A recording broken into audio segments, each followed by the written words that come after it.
বাংলাদেশে এমনও অনেক ধর্ষণ কাহিনী আছে, তাহলে আমাদের জাস্টিস সিস্টেমে না প্রচুর ফাঁক ফোকর আছে। আধুনিক সমাজে নারী নিরাপত্তার যেই হইতেছে মানে ডেফিনিশন। সবাইকে শুভ সকাল। সবাই আশা করি ভালো আছেন, সুস্থ আছেন। আজকে শনিবার। আজকে হচ্ছে আমি উঠলাম কয়টায়? 4:30টায় উঠছি। ঠিক আগের রাতে যেরকম বলে শুয়েছি সেরকমই উঠেছি, নামাজ পড়েছি। নামাজ পড়ে এতক্ষণ হচ্ছে আমি আজকে যেই ভ্লগটা আপলোড হবে সেটাই এডিট করলাম। এডিট করে ওটা হচ্ছে আজকে 12টার দিকে অথবা 1টার সময় হচ্ছে আপলোড হবে। আর এতক্ষণ হচ্ছে আ এডিটের কাজ করলাম। এখন হচ্ছে কফি বানাবো, কফি খাবো। কফি খেয়ে তারপর হচ্ছে পড়তে বসবো। এখন হচ্ছে পাইথন প্র্যাকটিস করতে বসবো। টানা দেখি ২ ঘন্টার মতো প্র্যাকটিস করার ইচ্ছা আছে। প্লাস একটা ক্লাসও করতে হবে। এরপরে আমার IELTS আছে, SQL প্র্যাকটিস আছে। তারপর হচ্ছে প্রজেক্টের কাজ আছে। So everythings going in one line. So let's hope for a best day and a very productive day and let's go.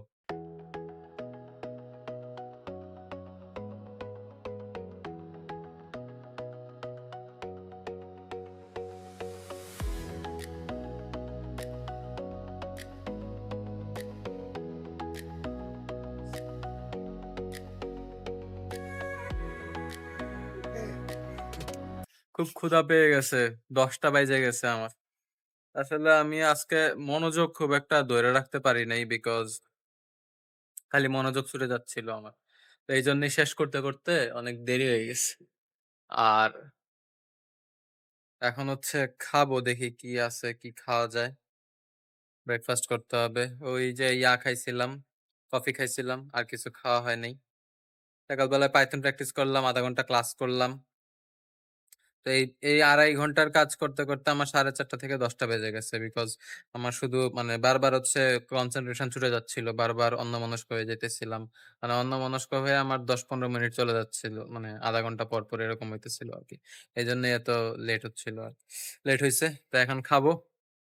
খেয়ে তারপর দেখি IELTS নিয়ে বসবো। IELTS এর ইয়াটা শেষ করে ফেলবো। বিকালবেলা SQL পড়বো। বাজতেছে এখন ২টা। আমি গোসল করে নিছি, নামাজ পড়ে নিছি। খাবো পরে, কারণ আজকে সকালে খাইতেই অনেক লেট হয়ে গেছে। ১০টার সময় খাইতে পারি নাই তখন।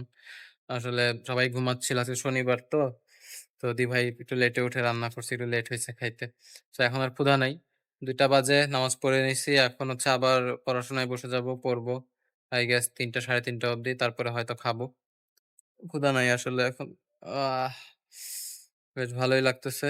সকাল থেকে কিছু মানে একটু স্লো হইতেছে, কিন্তু মানে আমি পারতেছি। মানে আমি আমার এজেন্ডা গুলা ফুলফিল করতে পারতেছি। মানে যেই সকাল থেকে যেই কাজগুলা ছিল এই কাজগুলা সম্পূর্ণই ফিল আপ করছি। এখন হচ্ছে আবার বসে যাবো। এখন হচ্ছে IELTS এর একটু পড়াশোনা করব। বিকজ আজকে রাতে হচ্ছে আমার একটা স্পিকিং মক টেস্ট আছে। স্পিকিং মক টেস্টটাতে ভালো করতে হবে। So let's go.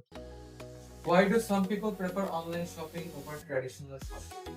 I think there's a I think there are not some, but quite a lot of people right now uh, that prefers online shopping over traditional shopping. I mean, the people like me who are not that social, who like to spend time with themselves and stay at home. It's very convenient for us that we don't have to go out in the uh, go out go outside and bargain like normal people. আহ আজকে রাতে IELTS এর speaking class আমি practice করতেছি। আল্লাহ মালুম কি যে দিব। তো এখানে হচ্ছে একটা পর্যায়ে আছে যেখানে হচ্ছে মানে পরপর কয়েকটা কোয়েশ্চেন করা হয়। আর কোয়েশ্চেন গুলা একটু বড় করে আনসার করতে হয়। যেমন আ কোয়েশ্চেন করা হয় যে কেন আসলে কিছু মানুষ, মানে স্যাম্পল কোয়েশ্চেন আরকি। কেন আসলে কিছু মানুষ হচ্ছে অনলাইন শপিং প্রেফার করে মোর দ্যান হচ্ছে আপনার অফলাইন শপিং। সো এই কোয়েশ্চেন গুলো হচ্ছে নিজে হচ্ছে উত্তর করার চেষ্টা করতেছি। এগুলো হয় কি একটু ভাগ করে নিলে হচ্ছে মানে সুবিধা হয়। যদি একটু পয়েন্টারস সেট করে নেন বা একটু পয়েন্ট করে নেন। তো এভাবে আনসার করলে আই গেস মানে সহজ হয়। জানি না আমার কথা শোনা যাচ্ছে কিনা, আমার মাইক নাই এখন। তো আমি খুব দূরে থেকে মানে মোটামুটি দূরে থেকে কথা বলতেছি আরকি আমি। যাই হোক, আমি প্র্যাকটিস করতে থাকি। আমার IELTS এর স্পিকিং মক টেস্টের প্রিপারেশন এতক্ষণ নিলাম আমি। এ এখন হচ্ছে আমার একটা Instagram রিসার্চ করতে হবে because I am going to open a new Instagram account কারণ হচ্ছে আমার করতে হবে। আমি যেই সিরিজটা শুরু করছি যে ৭ মাসের যেই চ্যালেঞ্জটা নিছিলাম ১ মাস অলরেডি ওভার হয়ে গেছে। তো এই সিরিজটা আসলে আমার যেই নরমাল Instagram অ্যাকাউন্ট ওইটাতে আসলে রিচ পাচ্ছে না। কারণ হচ্ছে আমার নরমাল Instagram অ্যাকাউন্টটা আসলে ওই সিরিজটা ঐরকম কনটেন্ট চালানোর জন্যে আসলে মানে অভ্যস্ত না বা হচ্ছে এই অ্যালগরিদমকে এটা বুঝাইতে গেলে অনেক দেরি হয়ে যাবে। তো ভাবতেছি আসলে নতুন একটা Instagram অ্যাকাউন্ট খোলা দরকার। ওইটা নিয়ে এখন রিসার্চ করব যে এই ধরনের কনটেন্ট মানে চালাইতে গেলে আসলে কনটেন্ট মানে পপুলার করতে গেলে বা হচ্ছে কনটেন্টে হচ্ছে রিচ বাড়াইতে গেলে কি ধরনের মানে অ্যাকাউন্ট লাগবে বা ওই অ্যাকাউন্টের কি ধরনের কনফিগারেশন করতে হবে। সো এগুলো একটু বোঝার চেষ্টা করব। Instagram সম্পর্কে যদিও আমার জ্ঞান এত বেশি না। তো এটা এখন হচ্ছে মানে কত ০.৫ ঘন্টার মতো আমি রিসার্চ করব এটা নিয়ে। তারপরে একটা Instagram অ্যাকাউন্ট খুলব। খুলে দেখি ইউজার নেম কি দিব সেটা আপনারা কমেন্টে সাজেস্ট করেন। যদি ভালো লাগে তাইলে ওইটাই দিয়ে দিব। ওয়েল, দেশে তো আর ক্রাইসিসের অভাব নাই। তো আজকে রাস্তায় বের হয়ে ক্রাইসিস ম্যানেজমেন্টের আরেক নিদর্শন দেখতেছি আর কি। মানে গভর্নমেন্ট, আমি জানি না যে এটা আসলে ইচ্ছা করে করা হয়েছে নাকি, I don't know, but I hope এটা ইচ্ছা করেই করা হয়েছে বিকজ ভাল লাগছে আমার। মানে এমনি তো হচ্ছে আমাদের বাসায় লোডশেডিং হয়। লোডশেডিং হয়ে হচ্ছে আপনার ১ ঘন্টা ১.৫ ঘন্টা হয়তো কারেন্ট থাকবে না। ১ ঘন্টা ১.৫ ঘন্টা আপনাকে কারেন্ট ছাড়া থাকতে হবে, কষ্ট করতে হবে, যাই হোক। তবে আমাদের এলাকার ভিতরে মানে সব বাসাতেই কারেন্ট আছে, সব বাসাতেই মানে আলো বাতি জ্বলতেছে, লাইট ফ্যান চলতেছে, কিন্তু রাস্তার যত ল্যাম্প পোস্ট আছে সব ল্যাম্প পোস্ট বন্ধ। এখন এটা কি মানে এনার্জি সেভ করার জন্য করা হয়েছে না কিসের জন্য করা হয়েছে আই ডোন্ট নো। এই যে আমার চেহারা অন্ধকার হয়ে গেছে, আমার ভবিষ্যৎ যেন উজ্জ্বল হয়। রেকর্ড হচ্ছে মনে হয় আজকে, আজকে একটু জোরে কথা বলতেছি। আচ্ছা, আমি বের হয়েছি কেন? বের হয়েছি হচ্ছে মানে আজকে যে শনিবার আমি ভুলে গেছি। আজকে যে শনিবার আমার যে টিউশন আছে আমার মাথাতেই নেই। তো প্রায় ৭:৩০ বেজে গেছে। আন্টি ফোন দিছে কি বাবা তুমি আসবা না আজকে? তা আমি বললাম যে কিভাবে বলি যে আন্টি আমি ভুলে গেছি। তা আমি বললাম যে আন্টি আমি রাস্তায় আছি, আমি আসতেছি। তো এখন টিউশনে যাচ্ছি, টিউশন করাবো, টিউশন করায় তারপর হচ্ছে বাসায় এসে আবার ১০টায় হচ্ছে পরীক্ষা আছে, ১০টায় পরীক্ষা দিতে হবে। Best of luck to me. বের হইলে শুধু ঘামে যাই, রিসেন্টলি প্রচুর ঘামি।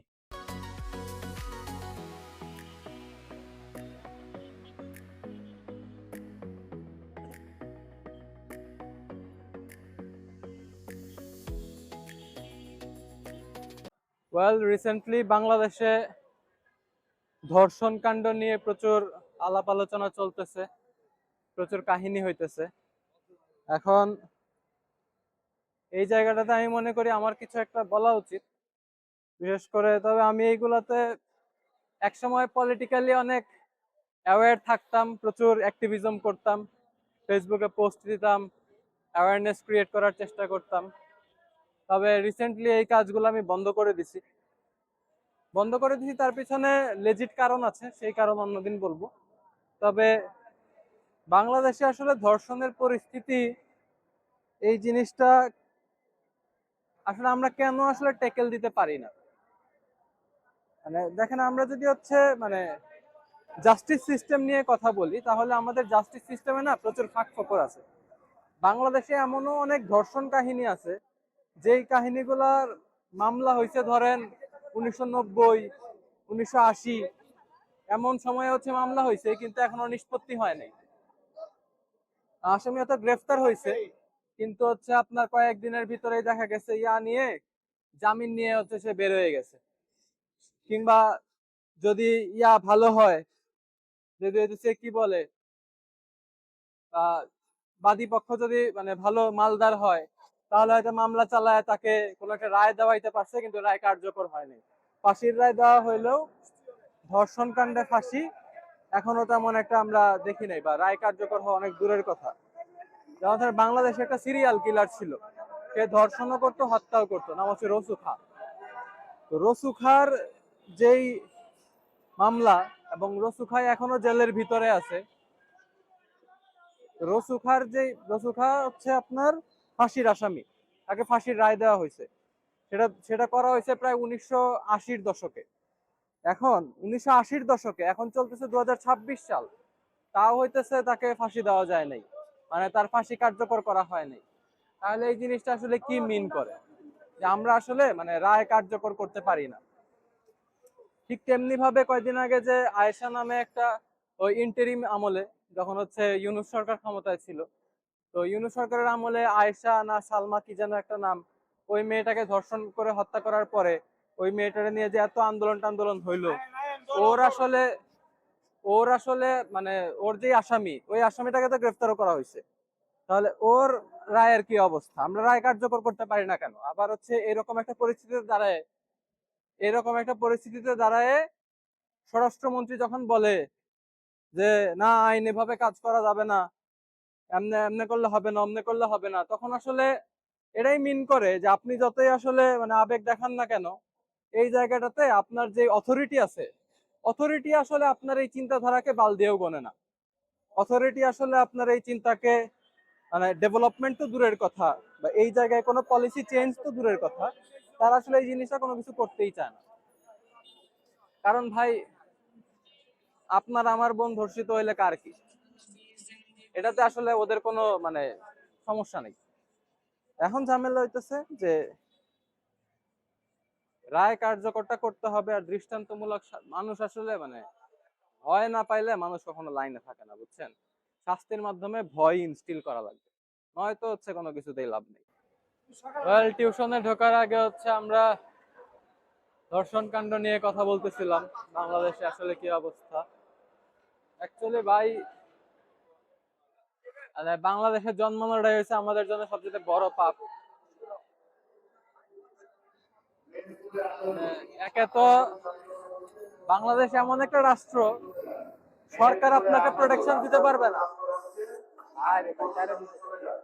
এ ভাই যাইতে দে।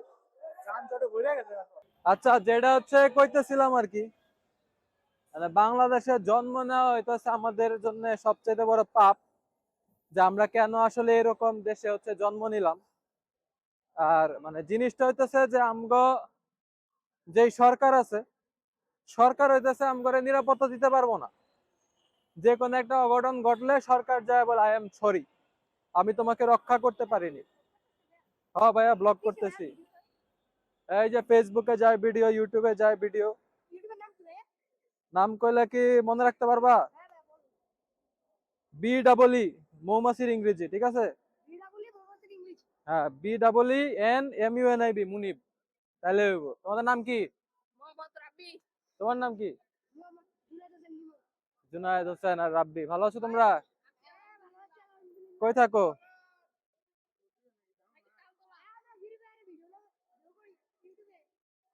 থাকো, বাসায় যাই।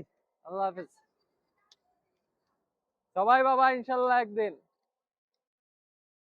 আচ্ছা, যেটা বলতেছিলাম, তো আমাদের সমস্যা হচ্ছে আমরা বাংলাদেশে জন্মগ্রহণ করছি, আমাদের আসলে মানে শারীরিক কোনো নিরাপত্তা নাই, মানসিক নিরাপত্তা তো বাপ মাই খাইয়া দিছে ছোটবেলায়।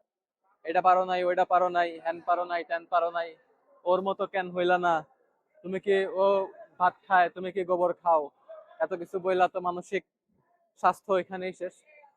শারীরিক স্বাস্থ্যের যে সুরক্ষা, শারীরিক যেই সুরক্ষা, ওইটাও আসলে মানে সরকার দিতে পারে না। মানে যে কোনো কিছু একটা হয়ে যাবে, যেমন তারেক যদিও এরকম ইনসিডেন্ট আগে কখনো ঘটে নাই যে একটা ধর্ষণ হয়েছে, প্রধানমন্ত্রী যা হচ্ছে সান্ত্বনা দিতেছে, ওইরকম কাণ্ড বাংলাদেশে কখনো ঘটে নাই, এটা এপ্রিসিয়েবল।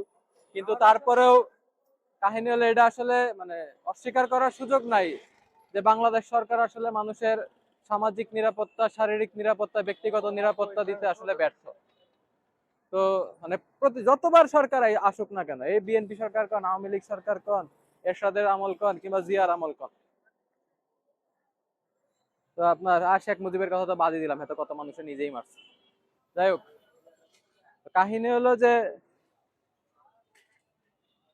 সরকার আসলে মানুষের নিরাপত্তা দিতে পারে না। আর মানুষ যদি মানে আপনি আপনার নিরাপত্তা নিশ্চিত করবেন, ধরেন আপনি হইতেছে একটা ফায়ার আর্ম নিয়ে বন্দুক নিবেন একটা, ঠিক আছে, আপনার ফ্যামিলির জন্য কিংবা হইতেছে আপনার নিরাপত্তার জন্য হচ্ছে আপনি একটা বন্দুক নিবেন, ওই জায়গায় 100টা হইতেছে আপনার রুল ধরাই দিবে যে ভাই তুমি তো রুলের মধ্যে পড়ো নাই, তাই হচ্ছে ভাই তোমারে হচ্ছে বন্দুক দেওয়া যাইবো না, ঠিক আছে? আমার কথা হলো যে ভাই তুই আমারে নিরাপত্তা দিতে পারস না, আবার আমি আমার নিরাপত্তা নিশ্চিত করতে চাই ওইটাও আমারে দিতে পারস না, ওইটাও আমারে দিবি না, তাহলে কি রে ভাই? আর আধুনিক সমাজে নারী নিরাপত্তার যে হইতেছে মানে ডেফিনিশন, সেটা হইতেছে যে মানে সরকার ট্রাই করবে পৃথিবীর মানে দেশের যত সন্ত্রাসী আছে বা দেশের যত ক্রিমিনাল আছে সবাইকে হচ্ছে গ্রেফতার করার।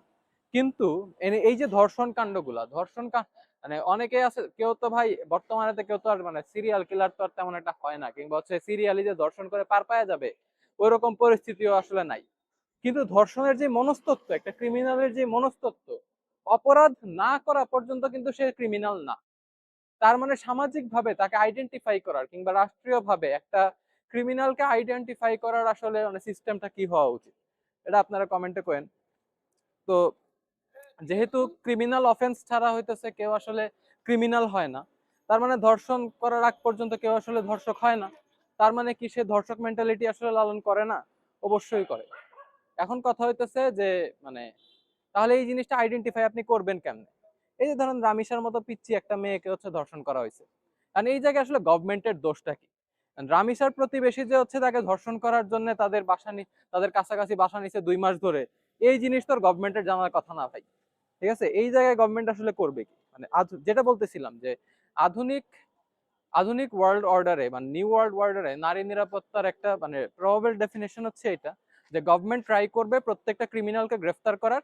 এরপর যদি হচ্ছে মানে কোনো নারী হচ্ছে মানে এভাবে তারা নারী নিরাপত্তা নিশ্চিত করবে যে আমরা ট্রাই করতেছি সকল সন্ত্রাসীকে আমরা গ্রেফতার করব, তোমরা রাত বিরাতে ঘোরাফেরা করতে পারবা, যেটা খুশি ওটা করতে পারবা, কিন্তু আসলে আমরা তোমাকে কোনো কিছু হইতে দিব না। কিন্তু এভাবে আসলে তো একটা গভর্নমেন্ট আসলে কিন্তু এভাবে তো আসলে নিরাপত্তা নিশ্চিত করা যায় না। কারণ হচ্ছে ক্রিমিনাল অফেন্স করার আগ পর্যন্ত তো ভাই কেউ আসলে ক্রিমিনাল না। তো আমার মনে হয় যে মানে সামাজিক ভাবেই কিংবা হচ্ছে মানে সিস্টেমের ভিতরেই ডিপ রুটের একটা সিস্টেম লাগবে এরকম, যে জায়গা থেকে যদি ক্রিমিনাল অফেন্স করার আগে ক্রিমিনালকে আসলে বাছাই করা যাবে।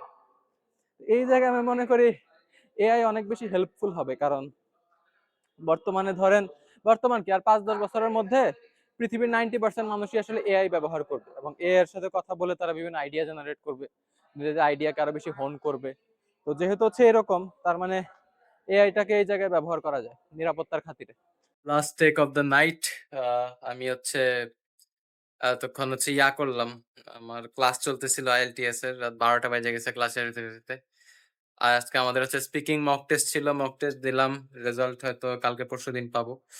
ভালোই হইছে, খারাপ হয় নাই খুব একটা। বাট আরো প্র্যাকটিস লাগবে। আরো প্র্যাকটিস হলে আরো ফ্লুয়েন্সি আসবে। আরো ভালো করে বলতে পারবো। কনফিডেন্টলি বলতে পারবো। That is very important. But এখনকার মতো গুড বাই আপনাদেরকে। যারা এই পর্যন্ত যদি থাকেন আপনি, thank you for watching and I appreciate it. যদি সাবস্ক্রাইব না করে থাকেন এখনো, সাবস্ক্রাইব করে দিয়েন বা ফলো করে দিয়েন। So tata.